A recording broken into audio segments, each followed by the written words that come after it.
Alright guys, I'm going to show you how I did the writing on the canvas with the Cricut. So this is the canvas I bought.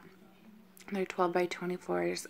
It's a pack of 2 for $9.99 at Hobby Lobby, and you can use your 40% off coupon with one. So I cut the canvas off. To do the reverse canvas, I just took a box cutter to the edge and just cut it off that way, because that's the easiest way for myself. Now when my husband stains these for me, he takes this center bar out, just cuts it out. No big deal. And then this is what they look like when they're stained. The holes are in there too, but like the stain is so dark, you're not really gonna notice them anyways. So then I took measurements as to what part of the canvas will be shown once the frame is put on. And I came over here into Design Space, and I want to say the rectangle, I made a rectangle, and it's 21.5 by 9.5. And then this is basically just going to be my guideline, so I know how big to make the font in the design. This one's going to be a Christmas present, so it's my friend's last name. And then this font's Buttercup, and I just you know, typed it out and then sized it properly. Then I put in my Laurels, which I just downloaded from Google Images, and then I sized them properly as well.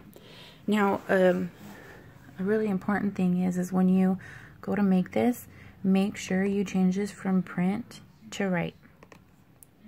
Same with the other one, print to write. And then this one, make sure you from cut to write, because you don't want it to cut out of your canvas. And then I also, with the name, I welded it so that the letters would be together. And then I hid the rectangle so it wouldn't write on my canvas. And I selected the entire design, welded it, and that way when I go to make it, it's like one big piece. So, yeah, so then I go to make it up here, if my Cricut's gonna let me. Okay. And then because it's one big piece, I centered it. So center be about there. And then probably about like right there, because this is going to go straight onto your canvas, and you don't want it to like right at the bottom of the canvas or at the top of the canvas. You just want it pretty centered on your canvas already. That's one box. I'm gonna drop it down in half. So it's like 1.5 boxes for this one ish. Okay, then for my mat, I just use a standard green grip mat. And at first when I was mounting the canvases onto the mat, I was cutting them, but then I started to get nervous, like what if I cut too much canvas off? So then I just started to fold them. How there's like a little crease already, I just folded it and then put it onto my mat. So then when I mount them to the mat, I leave like this little green edge for the wheels of the Cricut to roll on and not like mess up the canvas itself. Then I load my, I use my Cricut brand marker. The tip is not the best because of all the canvases it's done, but it's held up pretty far. I've done 10 of these already, so this will be like number 11. So I load it into my Cricut machine. And then I load this guy in there. Like this. Okay. Come over here, hit continue.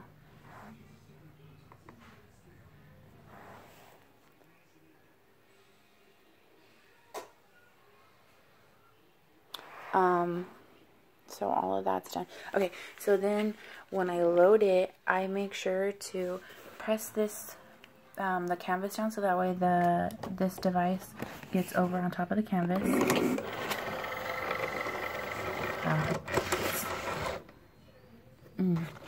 Let's see.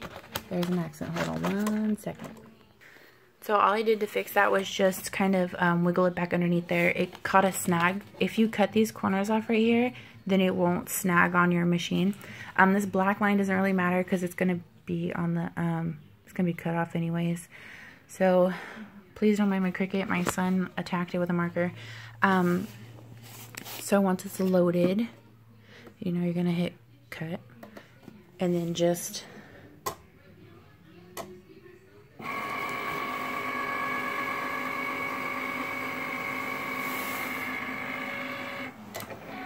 let it do its thing. I forgot to hit fast, which you can actually do the fast mode and it won't ruin it, and it'll be fine. So I'm gonna pause it while it does this because they have a long last name. Here's some more of it.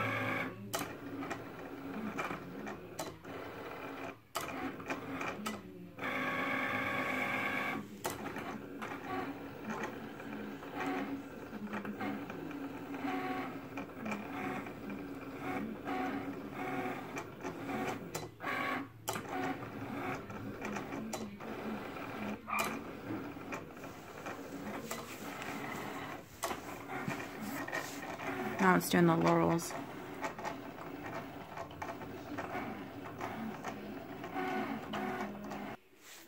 So now it's done, so I just unload it.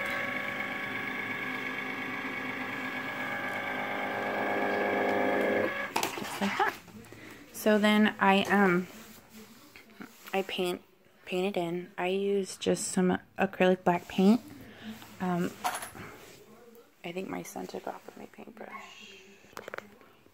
So this is what I use to fill it in with. I also use a thin one to like really like, you know, get the little lines.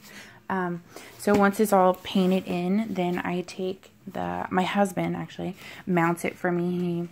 He uses the staple gun and everything. And then we